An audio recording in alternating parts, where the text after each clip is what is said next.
Hi, this is Thomas, Believe in the Run. This is Robbe, Believe in the Run. And you're watching Between Two Shoes. One of the most fun shoes to run in is the speed shoes. It's just a nice feeling underfoot. Yeah. Lightweight.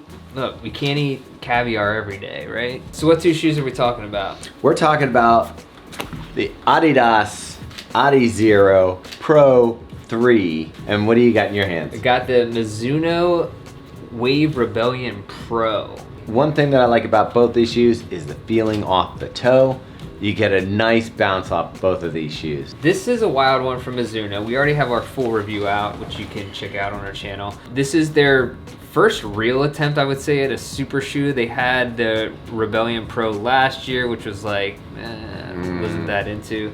But now we got this crazy looking shoe where it has a heel cut out here. It has an insanely large stack of foam in the middle of the shoe, which we've talked about in our video is over 50 millimeters of stack height. It's race legal, by the way. They modeled it after a track spike because they wanted to have that same feel, that snap off the toe, just a fast feeling shoe. At first glance, when you see them sitting on a table, they both have like very aggressive features. If you notice the toe spring on this Adidas, it's pretty extreme. It's a shoe that doesn't look like anything else out there on the market. Same thing, you got a huge cutout in here where you can see the plate up here. Now this plate is I believe a TPU plate. I think it is. It's a carbon infused plate, yeah. And it has the stack of energy foam, which is kind of their performance foam, and then a fairly decent coverage rubber outsole here. Yeah, you've actually got two foams in there. You have the Energies Light and the Energies,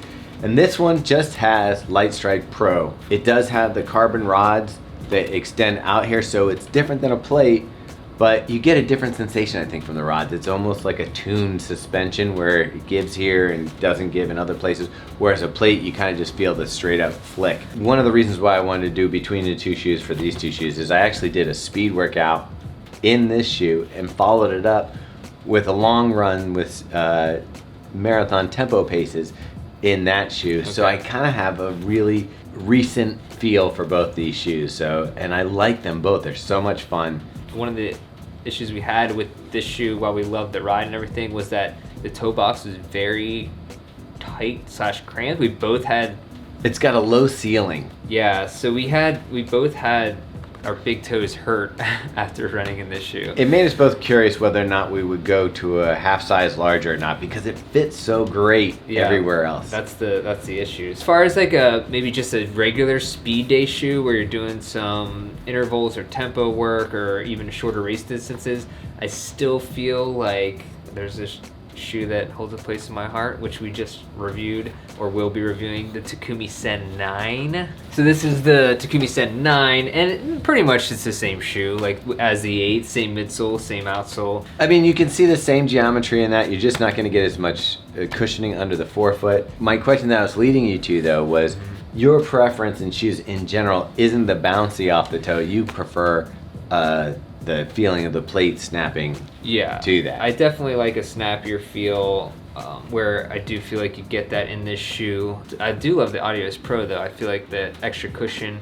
the instability isn't great with my ankles and things like that, but for me, I just really like this shoe for both speed work and for long distance. It has the cushioning that can go the distance. This shoe really felt great underfoot. That bounce, especially on the long run, it just kept going. What I can usually tell is like once I get to like past 16 miles, that's when the shoes all start to feel flat and not as bouncy.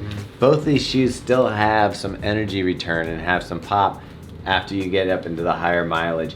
I'd probably give this one for light, fast underfoot, the edge on this one, but this one with the fit that's not gonna take off a toenail, you know? Yeah, and in some way, it might even run a little bit longer. You might have too much room in the Adios Pro, so it's two different ends of the spectrum.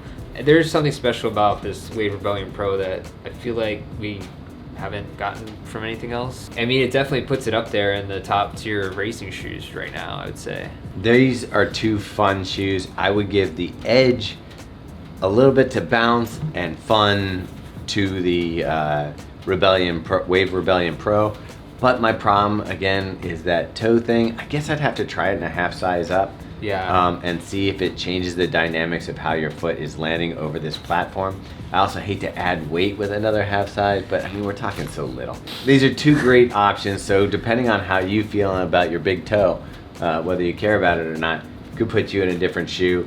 So they're both great shoes. It'd be a tough call. I think you gotta try them both, but I think I'm gonna edge it out right now with the Wave Rebellion Pro, which if you told me I was gonna pick a Mizuno for anything, Right. I would have thought there's no way. Yeah, I think I agree with you on that one. I did love this shoe, the rocker, the high stack of foam, just everything about it is pretty great. The feeling of that bounce off this one, this foam just feels lighter underfoot. The collar around the ankle feels a little bit better. It's a pretty close call. I think right now, just because of how exciting the Mizuno is, I'm gonna go with that. But yeah, it's nice to be able to pick a Mizuno. yeah, I love it. Can't wait to see what's coming. Yeah. So, anything else? I think that's it, man. All right. So this was between two shoes, kind of 3, 2.5. Yeah. And we given the edge to the Rebellion Wave Rebellion Pro. Congrats, Mizuno. Yeah. Check it out.